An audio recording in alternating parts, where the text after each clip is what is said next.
Խորհրդարան չի կարող անցնել այս մասով ձեր դիտարկումները հաշվի առնենք նաև որ դուք նախապես մեր հետ զրույցներում պարբերաբար երբ փորձում էինք հասկանալ ինչ իրավիճակ կստեղծվի նշում եք որ եթե ընդդիմադիրները այսպես շարունակեն ապա օրվա իշխանությունը կրկին հաղթանակելու է այս մասով նաև ինչու եք այդ եզրահանգմանը եկել Նախ ինչ վերաբերում է Բարգավաճ Հայաստան կուսակցության հետ կապված անցքերին, ապա ես ասեմ, որ սա աննախադեպ իրավիճակ է եւ Կենտրոնական Տնտեսական հանձնաժողովը թույլ է տվել օրենքի խախտում իմ կարծիքով եւ հետեւաբար թե ինչ գորոշի համանրական դատարանը, որ գործընկերները դիմում են, ժամանակ երևա սա աննախադեպ խախտում է, այսպեսի խախտում, ասենք ես չեմ լսել, որ որևէ տեղ որևէ ժամանակ եղած լինի։ Հետեւաբար սա լուրջ իր մեջ լուրջ վտանգներ է պարունակում իշխանության ձևավորման լեգիտիմության հետ կապված։ Նախազարյան օրինակ ԿՀ նախագահը հարցազրույց էր տվել լրատվականներից մեկում եւ հայտարարել էր որ Բարգավաճի պատճառով ընտրություններ չէի կեղծելու, դա ինչ է։ Չէ, նախ բնականաբար պարոն Հովակիմյանը չէր գալու ասել սենց եկել լավ են կարել։ Մի բան պետք է ասել, բայց այդ մի բան պետք է ասել, երբ որ ինքը ասում է, չոտնահարենք այն մյուսների իրավունքները, որը բան է, իհարկե մանիպուլյացիա է։ Այդ դեպքում թող ամբողջ Հայաստանում հասկացվեր վերաքվեարկությունը, որովհետև գիտեք ինչ կա, եթե կեղծվում է կամ սխալ թույլ տրվում 10,000 ձայնի հետ կապված, 20,000 ձայնի հետ կապված, բայց դրանք չեն ազդում ընտրությունների արդյունքների վրա, դա մի իրավիճակ է։ Իսկ եթե տեղի ունենում 54 ձայնի հետ կապված, եւ դա ազդում է ընտրությունների արդյունքի վրա, ասիկա այս ուժը մտնում է խորհրդարան, թե չի մտնում։ Հավանական կառավարող ուժը ունենում է 2/3 ձայների մեծամասնություն մանդատների հաշվարկով, թե չի ունենում։ Սա լուրջ անցումային իրավիճակներ են եւ հետեւաբար այստեղ պետք է մի քիչ ուժ ձևավորվել։ Պարոն Աղազարյան, ընդդիմադիր ուժերը այսօր հայտարարեցին, որ պատրաստվում են դիմել, մի մասը դիմել է սահմանադրական դատարան, այդ դատարանից ընտրությունների հետ կապված այս արդյունքների մասով ինչ սպասելիքներ ունեք, նոր ընտրություններ կկազմակերպվեն, թե ոչ։ Ես կարծում եմ, որ ընդհանուր միջև կարող է պատահել համանրական դատարանը որոշում կայացնի նոր ընտրություններ անցկացնելու, որովհետև ըստ լուրերի ոչ ապացուցված դեռևս դատարանի վճռներով, առանց դատարանի վճռների բացակայության վարչապետը հայտարարում է, որ մասսայաբար ընտրակաշառքներ են բաժանվել, մասսայաբար։ Ինքն իշխանությունն է, չի կարող դեմն առնի։ Մյուս կողմից էլ Բարգավաճ Հայաստանի հետ կապված դեպքը, այսինքն եթե գումարում ենք իրար, ապա ակնհայտ է դառնում, որ պետք է վերաքվեարկություն ամբողջ Հայաստանով կամ նոր ընտրություններ։ Բայց համանրական դատարանը ինչ կորոշի, թե ինչ չի որոշի, դա արդեն դժվար է ասել,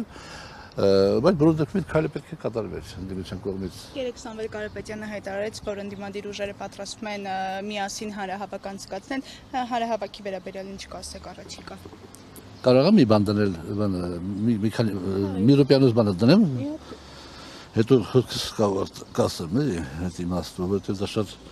կարևոր բան է։ Սա ես ասել եմ մոտավորապես 7-8 ամիս առաջ։ Բեզիչունը չի կարելի 4 ամիս հետո թարգել։ 4 ամիս հետո թարգել։ Հասկանում եք, իմ ասածի մասը։ Այսինքն հարցը լուծենք, նոր 4 ամիս հետո պետք է թարգեք, ախպեր ջան, ինչ եք ուզում։ Դες հազար անգամ ասում եք, միլիոն անգամ ասում եք, մեր ձևով շարժմանը կհանի, արանքից կհանի, կթոնես սիվեր ժողովուրդ, սատկասնի ու կընտրվի։ Այդ բանը գանգները չի մտնում արա։ Բեզիչունը չի կարելի 4 ամիս հետո թարգել։ Ես ասել եմ 7-8 ամիս առաջ։ Եվ փաստորեն իրողություն դառավ, եւ պարոն Կարապետյանը ինքն էլ ընդունեց, որ սխալվել է, որ ընդդիմությանը համախմբում չեն կազմակերպել ընտրություններից առաջ։ Սա շատ բարդ խնդիր է, բայց այստեղ է հաղթանակի բանալին։ Սա բարդ խնդիր է, բայց այստեղ է հաղթանակի բանալին։ Հիմա Սամվել Կարապետյանը նախաձեռնում է նորից համախմբում։ Եթե այդ նորից համախմբման բանը պետք է լինի, լոզունգը պետք է լինի ուժեղ Հայաստան միայն Սամվել Կարապետյանի հետ, ապա ոչինչ չի ստացվի։ Ոչինչ չի ստացվի, ինչպես չստացվեց։ Ոնց որ ասում էին, միայն ուժեղ Հայաստան միայն բառը ավելորդ էր, ավելորդ։ Եվ դա շատ մարդկանց մոտ բան էր առաջացնում, հակառակ ռեակցիան էր առաջացնում։ Եվ համախմբումը չեղավ ըստ էության։ Հիմա համախմբումը փորձում կազմակերպել, դա շատ բան է։ Այսօր ես լսեցի Վարդան Ղուկասյանի դոգի բանը ուղերձը այսպես կոչված Սամվել Կարապետյանի, որ նախաձեռնում է, բայց սենց բանես, ես ոնց կարամ այս մարդու հետ կլոր սեղան նստեմ, այս մարդու հետ կլոր սեղան նստեմ։ Հենց այդ բարիերը պետք է հաղթահարվի։ Եթե քաղաքական ուժերը կարողանան վեր կանգնել եւ լուծել առաջի հարցը պետք է դնել բոլորի առաջ, որ ոչ թե իշխանափոխություն, ոչ թե Նիկոլին հանենք, Սամվել Կարապետյանին դնենք, այլ առաջի հարցը պետք է լինի Նիկոլին հանել։ Այսինքն Նիկոլին հեռացնել իշխանությունից։ Եվ եթե անել միասնական ուժերով, բոլոր այն ուժերը, ովքեր ուզում են փրկեն հայրենիքը։ Գրեք, եւ երբ որ Նիկոլին հեռացվի իշխանությունից, այդ ժամանակ արդեն թող այդ ուժերը քաղաքական իմաստով իրար խարակիրյան, իրար փորթափեն եւ գան իշխանության արդար, թափանցիկ, հավասար պայմաններում, առանց վարչական ռեսուրսների, առանց ռեպրեսիվ ապարատի կիրառման։ Փորթափելը արյուն է եղվելու։ Իսկ քաղաքական իմաստով չեք դրսում։ Պարոն Աղազարյան, երեք Սամվել Կարապետյանը իր ացուլիսում նաև կոչ արեց ընդդիմադիր գործիչներին, որ իրենց խորհուրդներ տալու փոխարեն մանդատները վերցնեն, թե չվերցնեն, ավելի լավ է իրենց կողքին կանգնեն։ Դուք ունեք կուսակցություն, օրինակ պատրաստվում եք կրկին բանակցել իր հետ, հասկանալ ստեղծված իրավիճակում ինչ կարող եք դուք անել։ Ախր Ժիրայր Սեֆիլյանը ինչի պիտի կանի Սամվել Կարապետյանի կողքին։ Սամվել Կարապետյանը ով է, որ Ժիրայր Սեֆիլյանը պիտի կանի Սամվել Կարապետյանի կողքին։ Հովիկ Աղազարյանը ինչի պիտի կանի Սամվել Կարապետյանի կողքին։ Սամվել Կարապետյանը ով է, որ Հովիկ Աղազարյանը կանի Սամվել Կարապետյանի կողքին։ Ով է։ Դուք չգիտեք ով է, բարեր ար։ Հետո եւ Գործարար բարեր Հայաստանում միլիարդներ։ Այսինքն Սամվել Կարապետյանը ավելի ուժը քաղաքական գործը քաշտե ես, հա։ Քաշտե Ժիրայր Սեֆիլյանը, հա։ Արապապյանը, հա։ Դե տեսանք Բևերը ինչքան ձայն հավաքեց, ուժեղ Հայաստանը ինչքան ձայն հավաքեց։ Դե տեսանք, բա այդ ենք ով է։ Բա մեկ էլ ենք ասում։ Եթե դու դες համախմբես, փոքրում ես չպիտի նայես։ Դու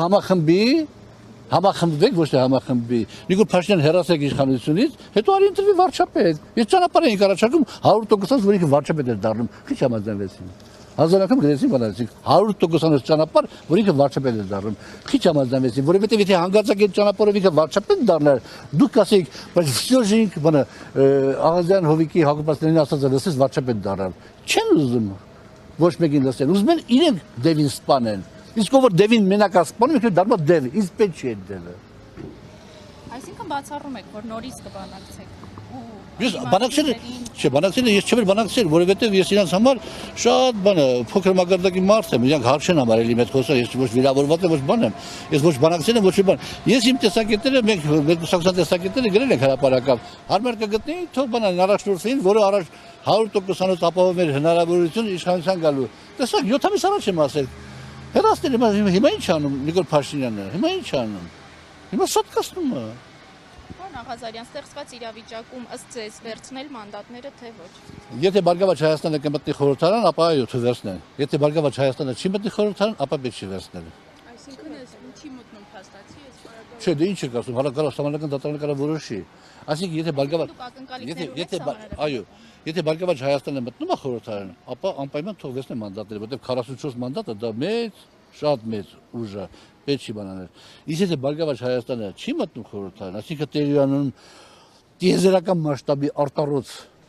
կեղծարարություն, զեղծարարություն եւ այլ, այդ դեպքում պետք չի մտնել։ Թող քաղաքացիական պայմանագիրը միայնակ փորձի ղեկավարի։ Պարոն Աղազարյան, ինչու եք Սահմանադրական դատարանից այսպես ակնկալիքներ, հա, հույսեր կապում, ի վերջո մենք տեսնում ենք կազմը ինչպիսին է, Հրայր Թովմասյանին հեռացնի, կարծես յուրայիններով կազմ են ձևավորել, ինչպես նույն դեպքը նաեւ Բարսագույն դատական խորհուրդում է։ Դե գիտեք ինչ կա, բոլոր դեպքերում դու պարտավոր ես պետության կոմիսիայից նախատեսված բոլոր հասակ իրավական նորմերով առաջնորդես։ Հակառակը, դեր ասացի հակառակը միանգամից փողոց գեներացնելն էր։ Փողոց, երբ որ ես ասում էի, որ Նիկոլ Փաշինյանը էլի իմ հարցազրույցներում ասել եմ կդիմի ուժային մեթոդների, ռեպրեսիվ մեթոդների, ասում էին հեղափոխական վիճակ կառաջանա, պարոն Աղազարյան։ Ո՞վ է հելնելու փողոցը։ Այսօր չեն հելնի փողոց։ Վաղը կարան հելեն։ Հիմա կասեմ ես վաղը երբ է։ Այսօր չեն հելնի փողոց, որովհետև այն 100 հոգին, որ փակ գաղտնի քվեակությամբ ձայնը տվեց Սամվել Կարապետյանին, Ռոբերտ Քոչարյանին, իրաց ղեկավար ուժերին կներեք, Գագիկ Ծառուկյանին, իրաց կոչով այդ 100 հոգուց 2 հոգի հասի դուրս գան փողոց։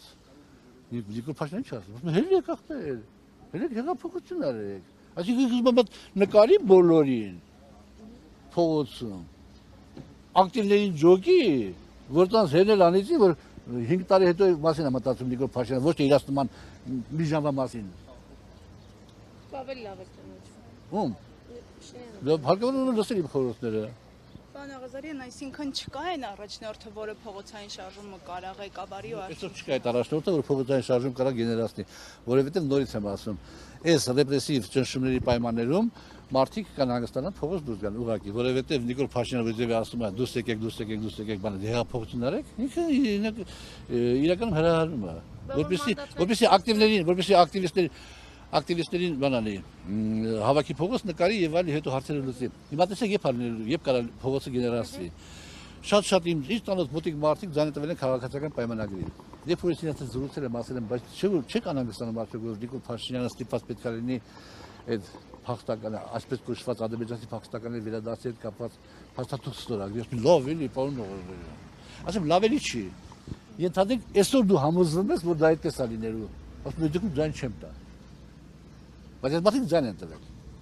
Հիմա երբ որ գա այդ իրավիճակը,